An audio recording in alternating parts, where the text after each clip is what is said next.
Today's guest walked his way through school, eventually achieving an MBA in healthcare administration. He is a husband, a father, a consultant, the father of HVASF, and the author of a book titled Knew You Who Knew. Welcome to the show, David. How are you doing? Hey, Toby. Thanks. It's great to be here. Thank you so much for joining me on this episode. I really appreciate, your presence here today, and I'm so glad that, we're able to connect. And before we even start recording, you're telling me about your experience, working where I came from, where I was giving birth to Ibadan, Nigeria, and everything that you did there in the healthcare sector. That's so amazing. So how small the world is, basically, right? That I am here now in Europe, you're back in Washington, in the US, but at a point in our lives, we are in Nigeria, you doing wonderful work in the healthcare sector, and me basically maybe still in the bosom of my mother or something like that. It's a very small world, isn't it? Exactly. Yeah, it's very small. Yeah.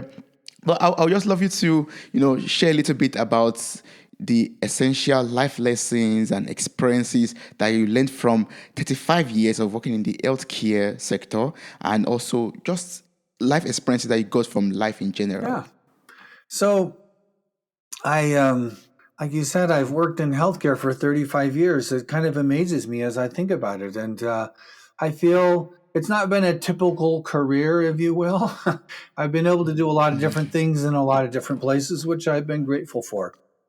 I and I don't want to get into all of that necessarily because there's just too much to cover. But the last 10 years or so, I've been really moved, if you will, very motivated to pursue this idea that we are all whole people.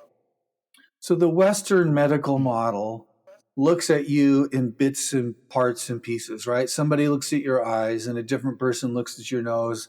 A different person thinks about your mental state. Somebody else thinks about your heart or your fingers, and somebody else thinks about, et cetera, et cetera, et cetera. So it's this reductionist, everything is divided and split out. And there's some advantages to that, right? This kind of reductionist model has led to amazing scientific advances, which is all good. But in the process, we have lost sight, I believe, of the fact that every one of us is born a fully connected, whole human being. We have a physical nature, a mental nature, a spiritual nature. We have a physical self. We have all of these aspects and domains. We're individuals. We're members of families. We are employees, perhaps. We are neighbors and friends. We have all these connections. And we're, the sum of the whole.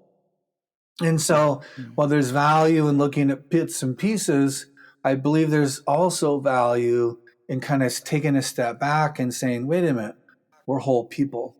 And I had the privilege of working with some primary care organizations who shared this mental model, if you will, this kind of idea. And what we were striving to do was build a health center or a health system that looked at each person as a whole person, as an individual, unique person. And to engage with them in that way as a fellow human being who's looking for some help on their health journey. Could be mental health, could be oral health, it could be physical health, or whatever. And so we started down this journey of just thinking about, well, what does it mean? How would we operate?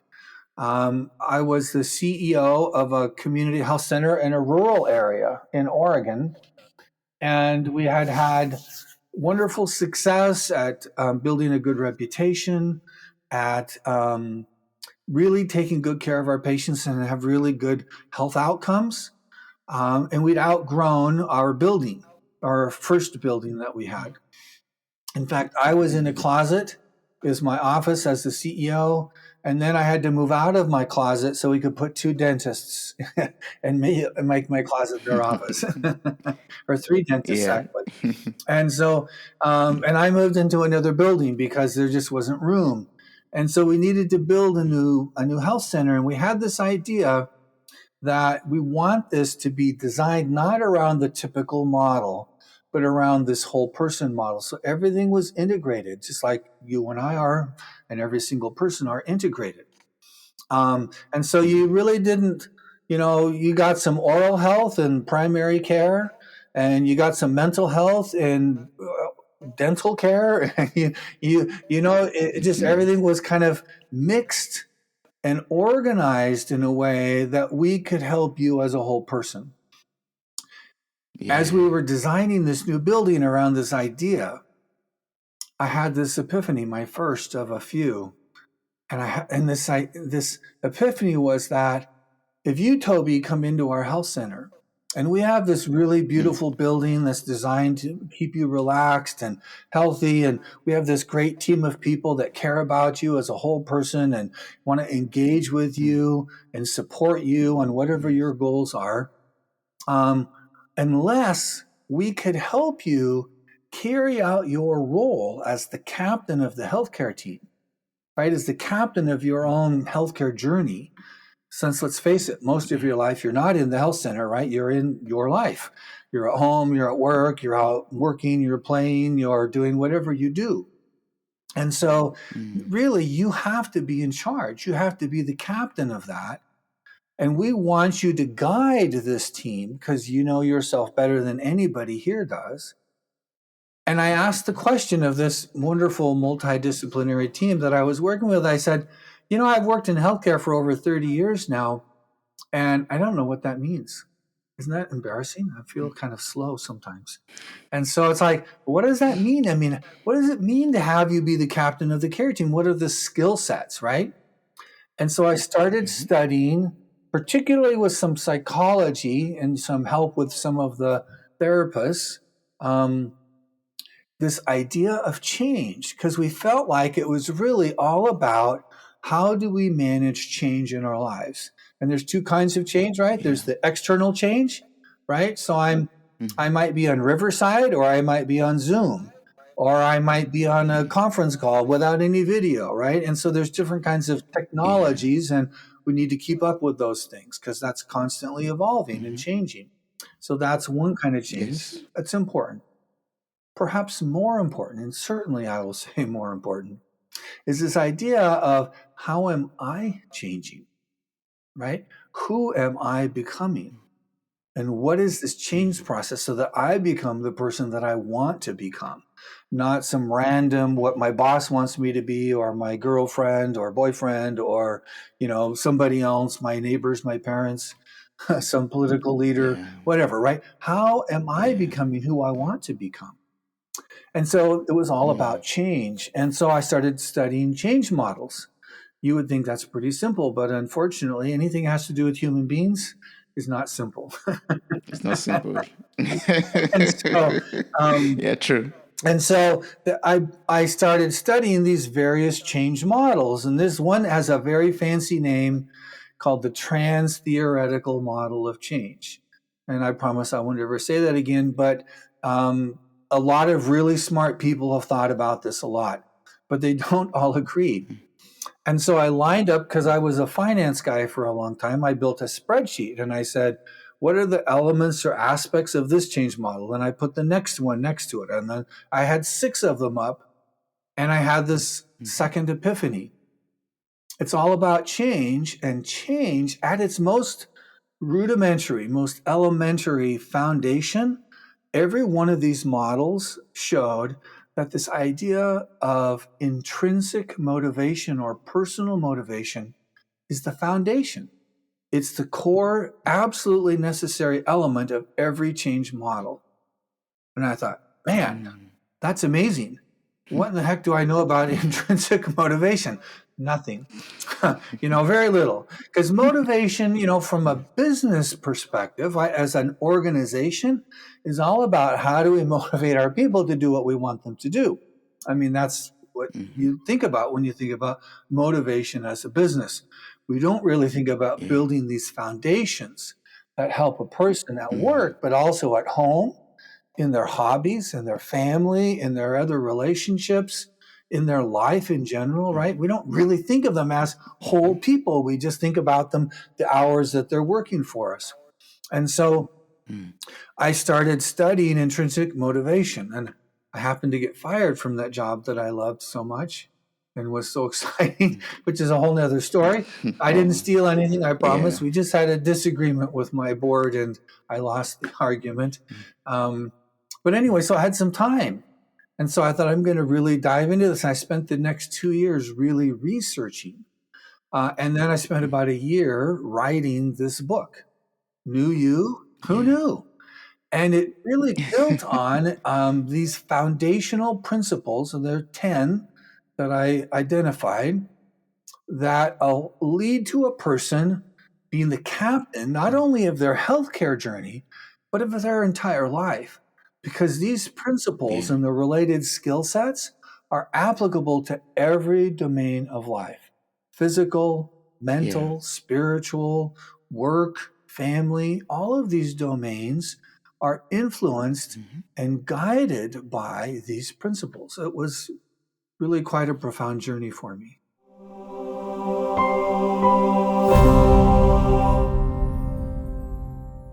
Yeah, so that's just really really awesome, David. Like, I love the fact that you went from talking about we as human beings being a whole being, basically, like every unit, every part of us, forms who we are, and every part of us, is interconnected to who we are, basically. And you talking about changes, the external changes, internal changes that make us who we are, also, basically. And also, I love the fact when you talk about knowing who you are and who you are becoming. Yes. And that's what made me motivated to also speak with you, because your book is titled New You, because we change and we evolve all the time, and sometimes we don't know who we are becoming. We don't know if we are becoming who we are due to our girlfriends, our boyfriends, or parents, or country, or whatever factor it is. But it's actually very important for us to know who we are becoming and being the captain of our own lives, like you said. That's so awesome. So I would just love you to talk about the 10 principles that you explained in your wonderful gifts that you give to the world, your book. Is it possible for you to talk about the most important principles there in order for us to know who we are becoming and to know who the new you, or the new we are, basically? Maybe I hit on one concept, and I'd love to see what you think about this before we get into the principles real quick. So we Yes. talked a little bit about companies and organizations, right? And then human beings. We live in an industrial age, right? I mean, the industrial revolution, as we talk about it, started 300 and some odd years ago, and it's evolved, over the centuries to today. But it is a very common, and I'm going to suggest it's a misconception, that we think about ourselves like a machine. And it's unfortunate that a lot of businesses, they treat us like we're an asset. And people say it very proudly, right? When they say people are our most important asset. Well, I have a master's in business administration, and I've been a CFO and a CEO for a long time now. And I promise you, I've never had a human being on my balance sheet, which is where all of my assets are listed. Okay. So I'm sorry if somebody doesn't know anything about accounting. The balance sheet says what you owe and what you own. We don't own our employees, right? And so employees are not assets. By definition, they're not assets. And we're not cogs in a machine. We think about the machine, we think about all the parts have to fit perfectly. And you mentioned, before we went on the recording, that you do computer programming. And as you know, my son-in-law is a computer programmer as well, and he puts out these long strings of code. And if he puts a comma in the wrong place, the code doesn't work, right? If he puts the wrong function here and instead of putting it over there, it doesn't work. It's broken, right? It's flawed. It's dysfunctional. Yeah. And that's how we think about machines, right? Because that's a machine metaphor. And we don't even think about this in normal life. But far too often, we think about ourselves and we think about each other in this kind of mechanical machine metaphor. And so if you're a black man and I'm a white man, we might think that I'm a little better or a little worse than you, and vice versa. Or that because my nose is big and long and narrow and yours is wide, that maybe one of us is flawed or broken. But that's a mechanical metaphor, as opposed to looking at us from a more natural perspective that we are both human beings. We are unique in some ways, in some ways we're very similar. Your Yeah. genetic code and mine are 99.9% exactly the same.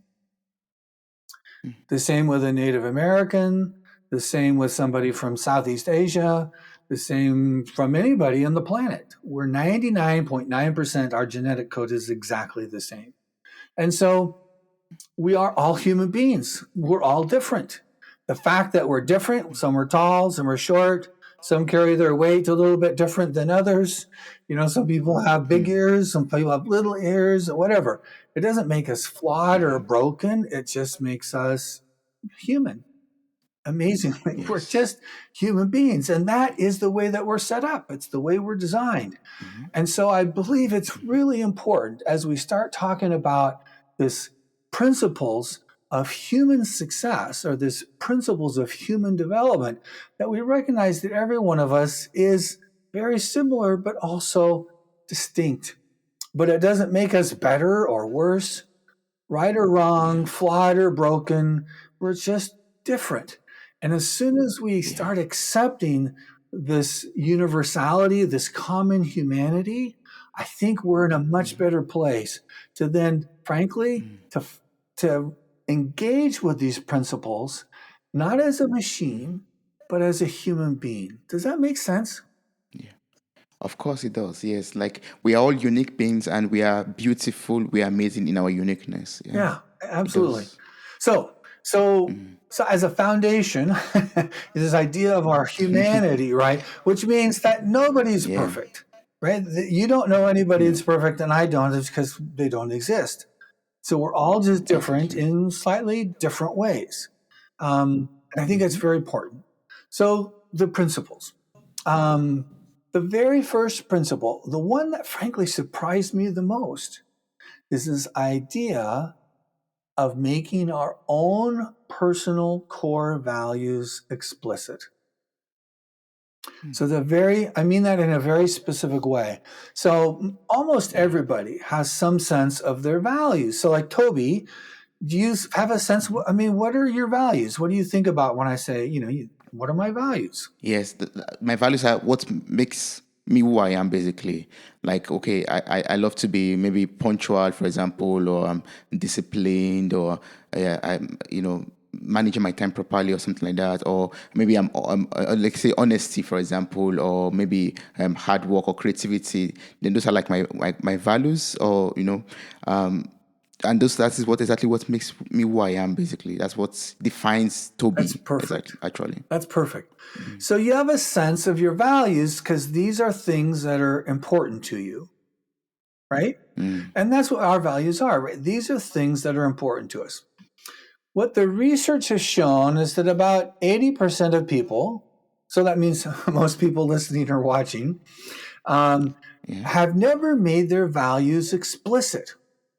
So what happens is they go through life and they have this vague feeling, this sense that this is consistent with my values, right? I feel good about this.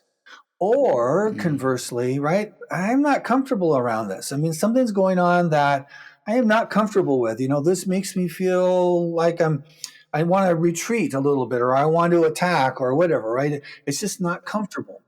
But we don't really understand why, because we've never made our core values explicit.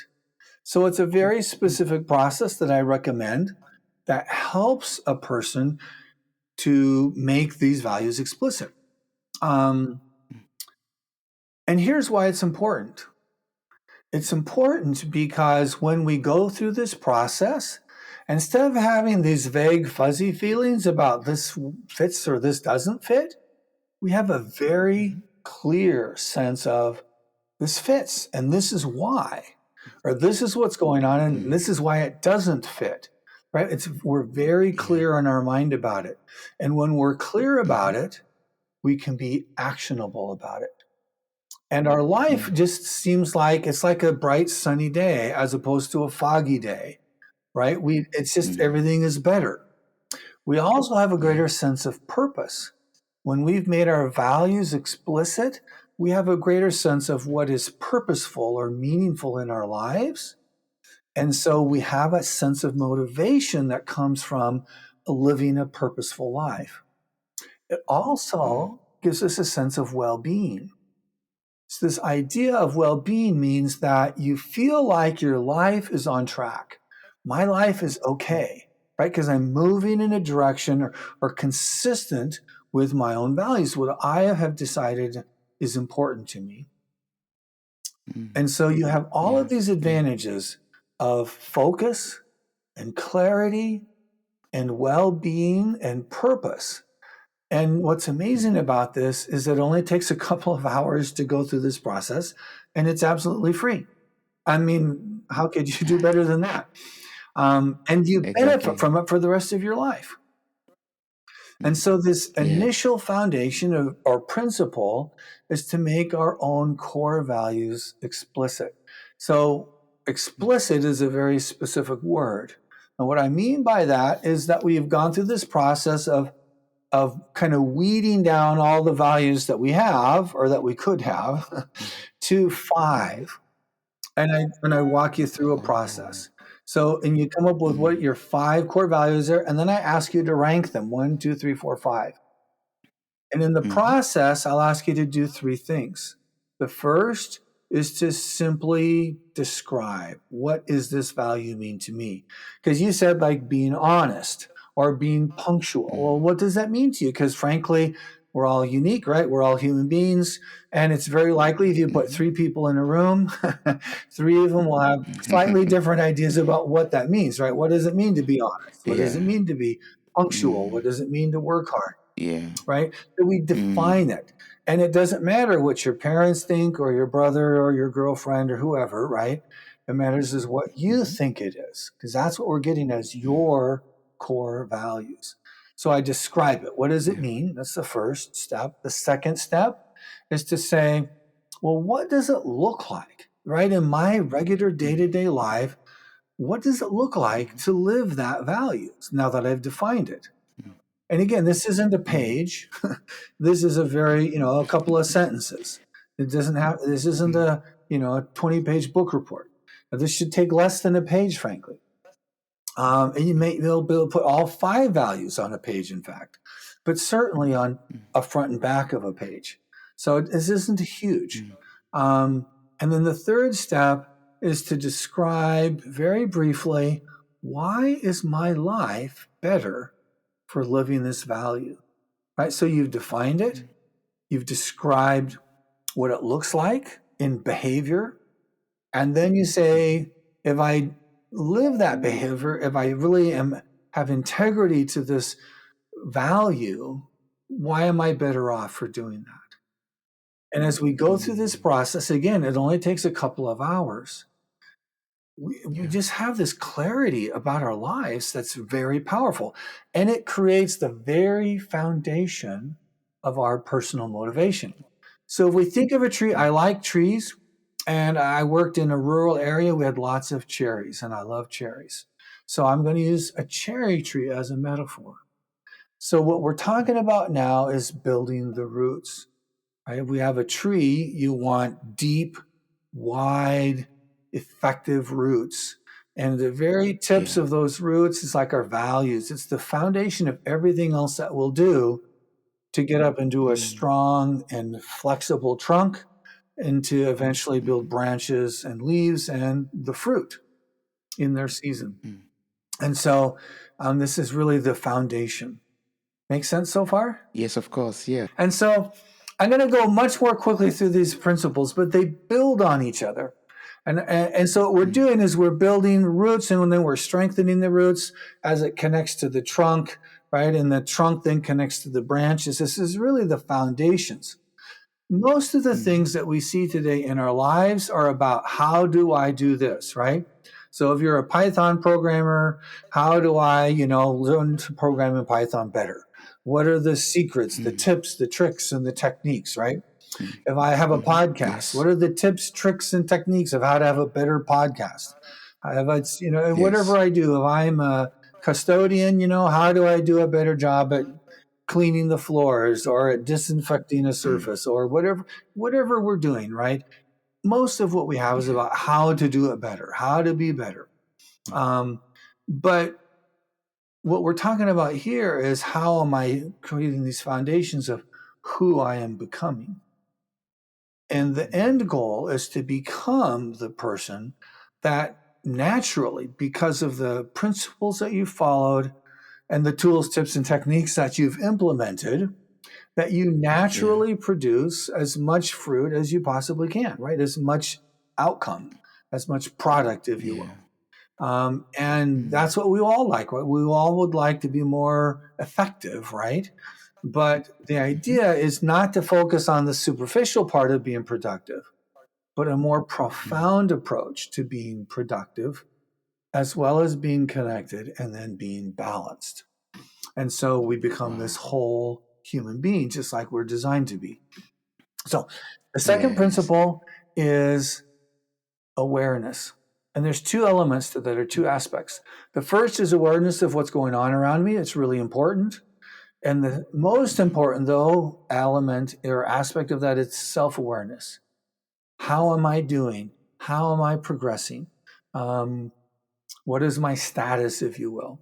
It's critical feedback on our journey as human beings. So awareness is the second principle. The third principle is learning.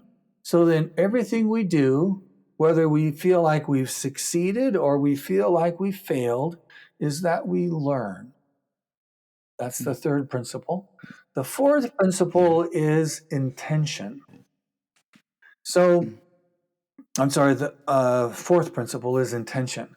And so this idea is that if I don't have intention, what I'm doing is following somebody else's agenda for my life.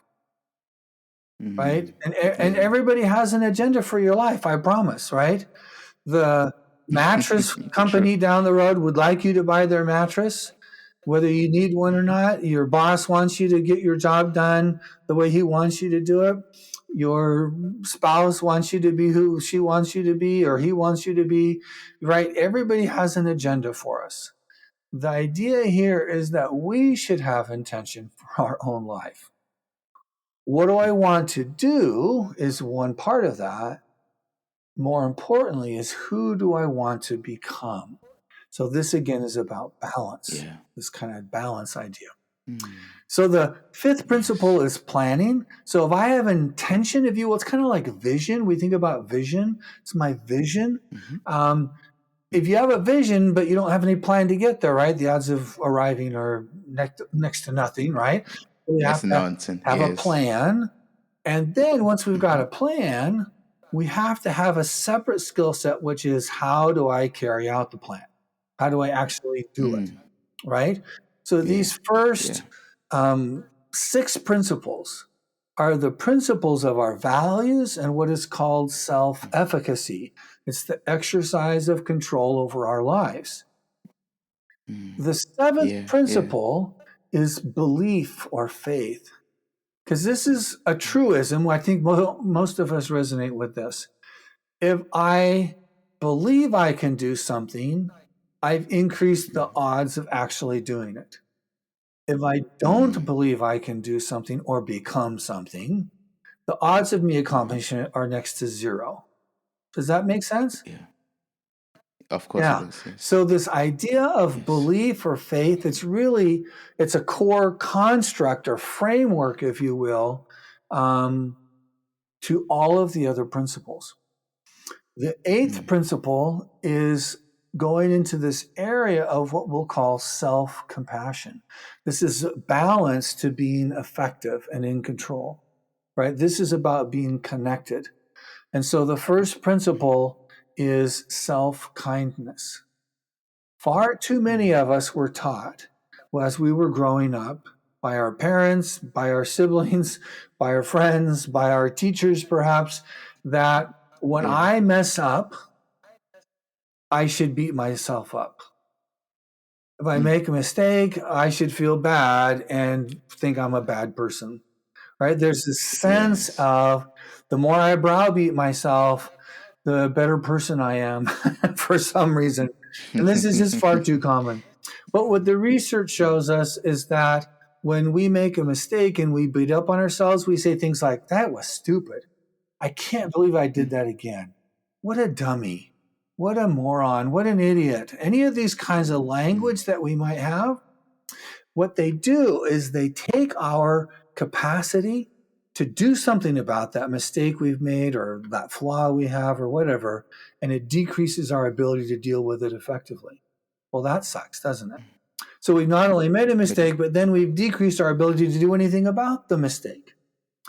What happens though is if we practice self-kindness, so this would be like talking to yourself and treating yourself like would a close friend or family member, right? So if you have a brother or a sister and they make a mistake and they're thinking how stupid they are, how dumb they are, they did this thing again. And if you went into them, are you very likely to go, you idiot, I can't believe you did that again? Or are you more likely to say, whatever their name is, I love you. You're going to get through this. It's going to be all right.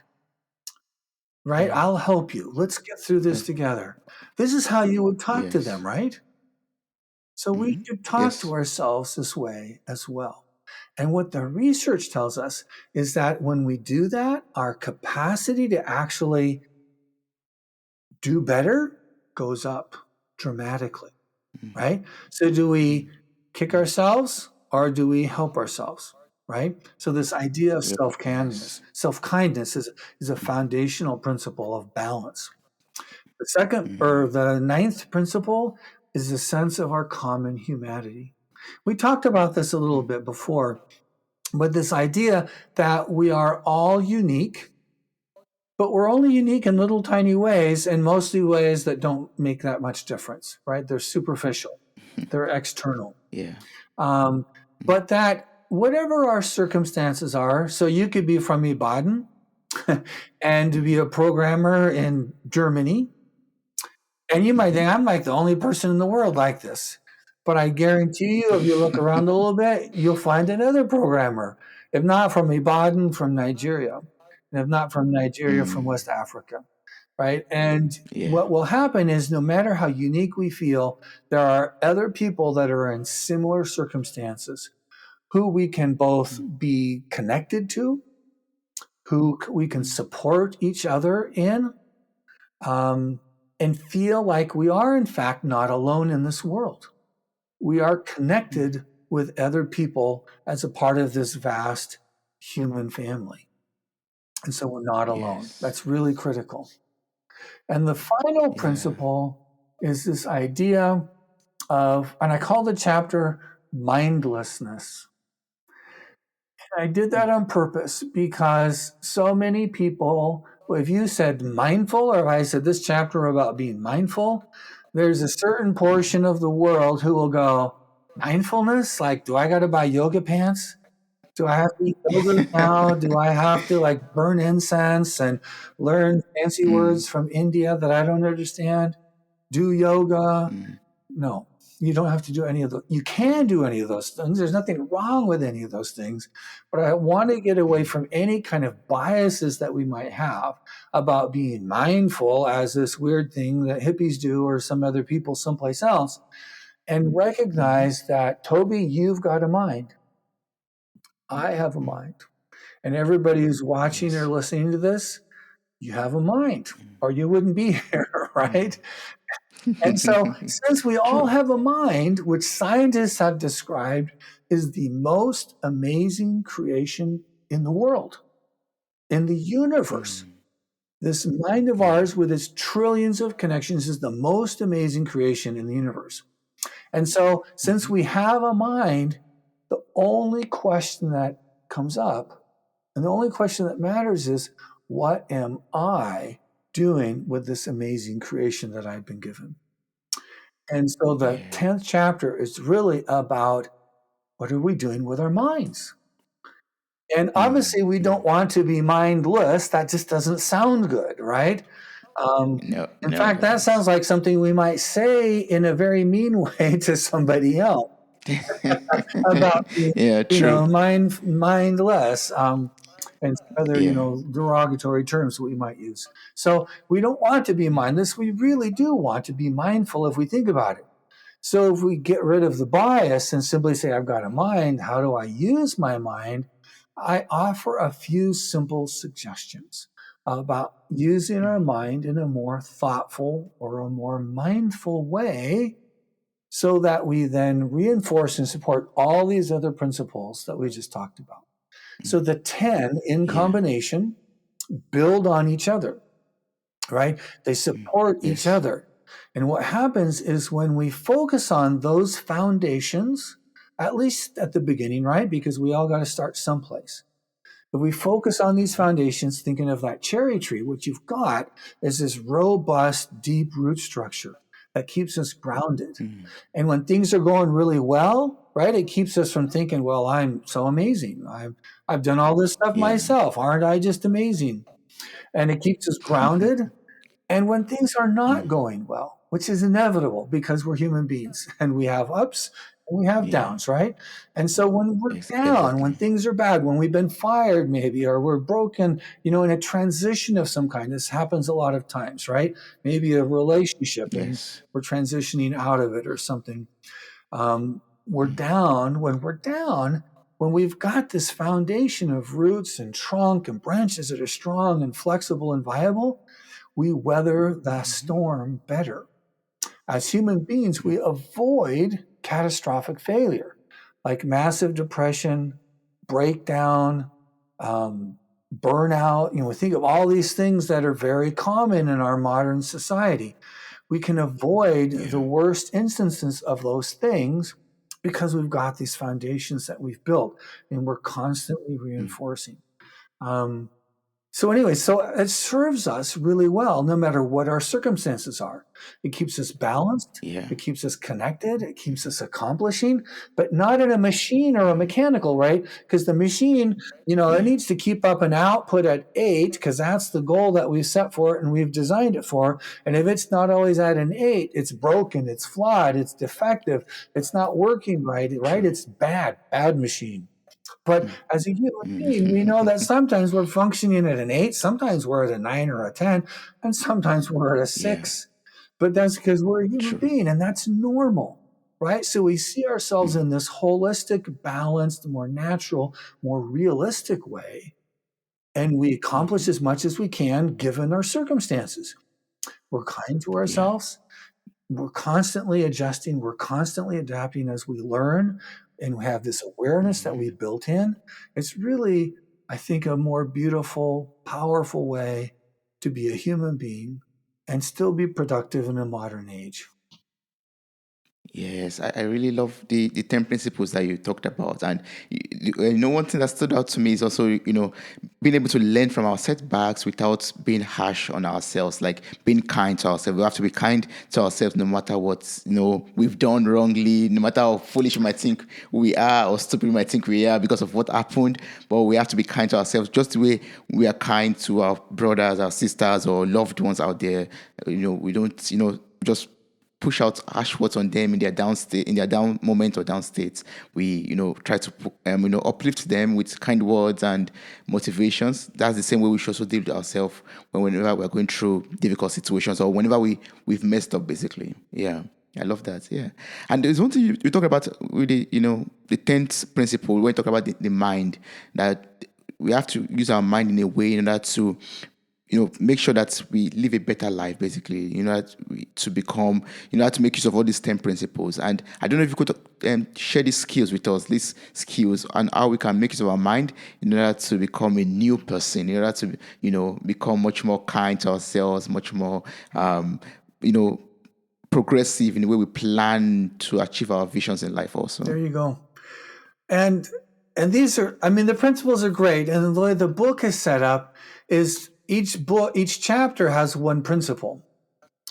And given that we're all human beings, and I really wrote the book for people going through challenges, frankly. And so each chapter has skill segments that give additional illumination in some more specific actual ways that you put the principle into practice.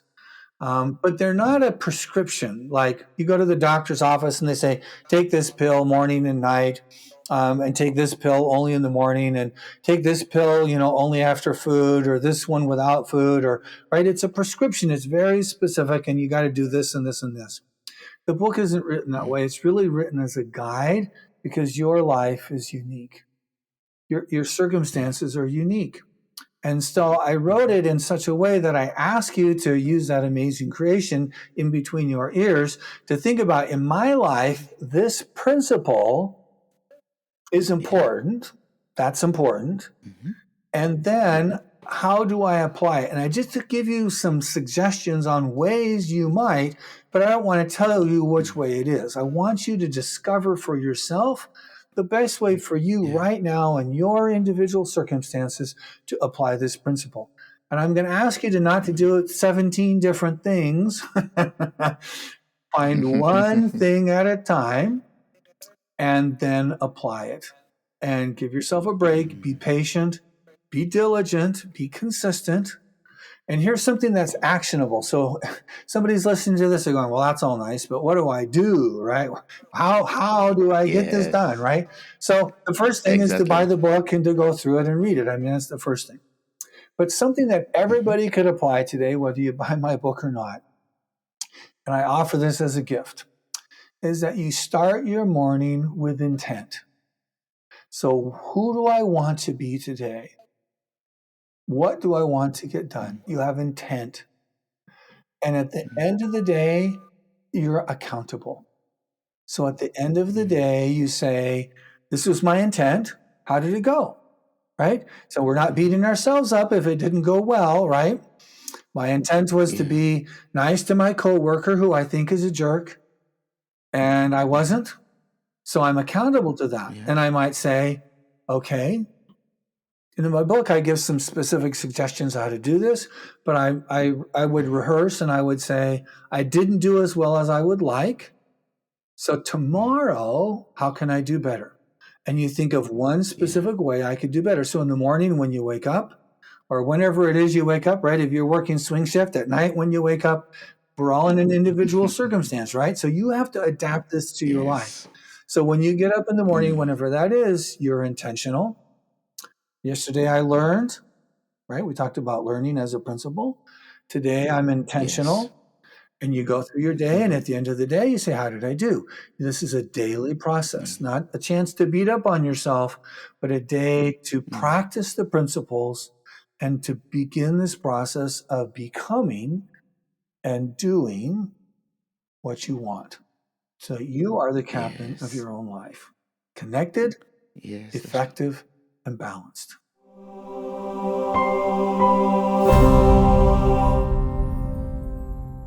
I love that. Connected and balanced. I mean, we have to be balanced in every area of our lives. Yeah. And how long do you think it takes us to create a new you, a new person? What I would urge you to do is to not think of it in that way. What I would urge you to do is to think about it as, this is my journey as a human being, and it will take the rest of my life. I will possibly be a new me within a few days, right? In a little tiny way, because our life is an accumulation of individual choices that we make every day, every hour. And so what we want to do in a practice of mindfulness is to be in the moment. Right now, I'm in this moment. I'm focused on you. I'm focused on your audience. And that's me being mindful. That's my intent, is to be of value, of service to your audience and to you. But it doesn't end, right? Because in the next moment, when we're done, I'll have something else and I'll be more focused on that. And I'll be mindful about it, right? Consistent with my intent when I got up this morning, which was to be of service to those people that I'm interacting with. So that's my intent.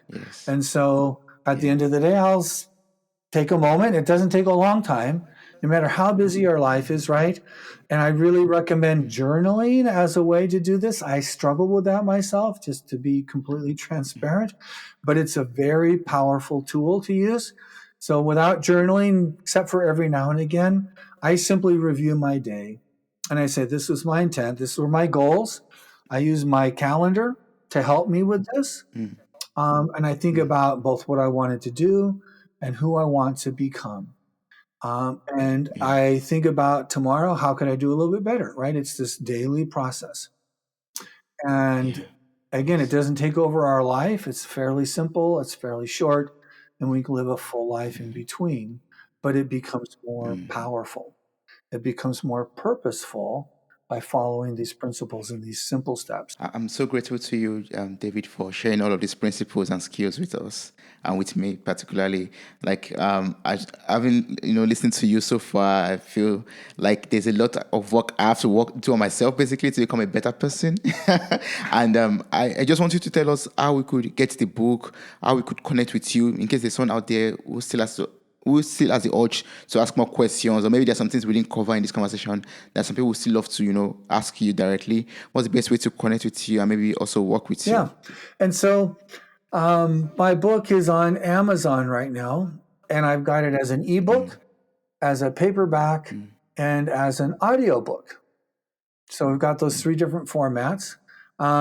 You can find the book through my website, which is simply my name, www.davidredwards.com. And you can contact me there. I'm also on Facebook and I'm also on LinkedIn. Awesome. I'm going to provide all of these links in the show notes of this episode. So I encourage everyone to just click on the links, to copy the links, and get the book from Amazon and read the books, apply the 10 principles, become a much more better person, become a new you, basically. And if you have questions or anything you would love to get from David, you could just get on his LinkedIn page and just maybe join the Facebook group, or on Facebook, contact him on Facebook also. And then, yeah, we all, are on this journey of becoming better people, basically, in one way or the other, and become a much more fuller person, There you basically. go. Yeah. Thank you so much, David. Thank you so much. I really appreciate all of this, and I appreciate, the gift that you give to the world in terms of your book also. That's wonderful. Thank you so much. Thank you, Toby. It's a pleasure. Wow, you made it to the very end of this episode. Thank you so much for listening. I'm grateful for your time, your love, and your contributions. Subscribe, like, review, and share this podcast. God bless you. Bye.